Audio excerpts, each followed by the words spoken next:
Veterans Day is a very important day where we honor our veterans who have fought for our freedoms in this country. My dad, John Watson, was in World War II, and he raised us to be very civic-minded, to appreciate the freedoms that we have because of the veterans through all the wars in our country, through the different centuries, have gone to war to fight for us. And my dad, he was in World War II. He was in Third Army. He fought under General George Patton.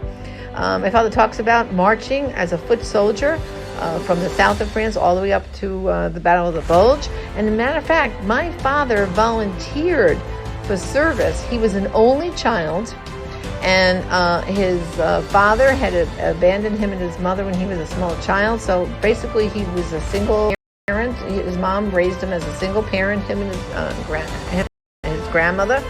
And so therefore, technically back on the criteria back then, my father did not have to go off to war, because back then, there was only just one male in the family. They would not let that guy go to war, because who was going to take on the family name? Who was going to pass on the family name?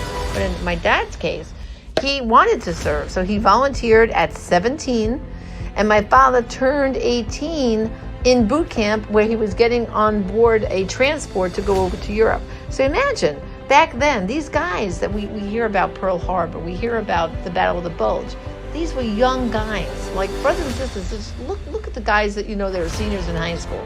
Imagine the men that went off to fight that war for us. My father tells stories about the fact that he didn't talk much about the actual war itself, but he would talk about funny stories, how my father snored a lot, and how he would snore in the foxhole, and his buddy would take the rifle and jab him to wake him up and say, "Shh, the Germans are going to hear you, John. Be quiet." And then my father was injured in a way at the Battle of the Bulge. If you ever watched the movie about Patton, you see how horrible the conditions were. It was freezing cold that winter with lots of snow.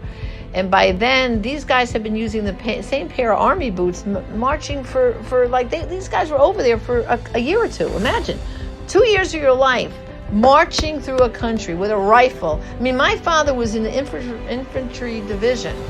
And he literally, his job was to march next to the tank.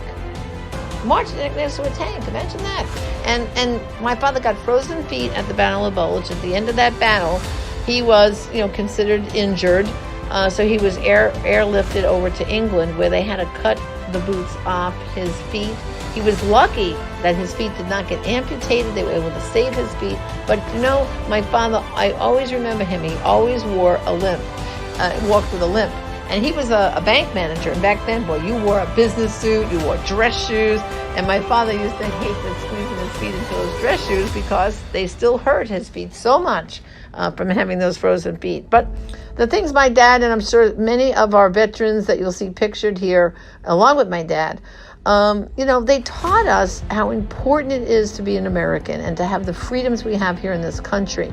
And that's why voting is so important. My father fought, and so did so many other men that gave their lives through the centuries, was so that we had this freedom to vote and to govern ourselves.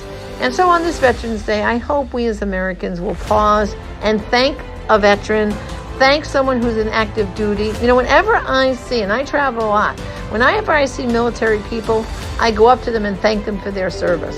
And on a day like today's Veterans Day, the challenge is, see if you can find a serviceman and thank him for their service. So God bless America, and I'm proud to be an American.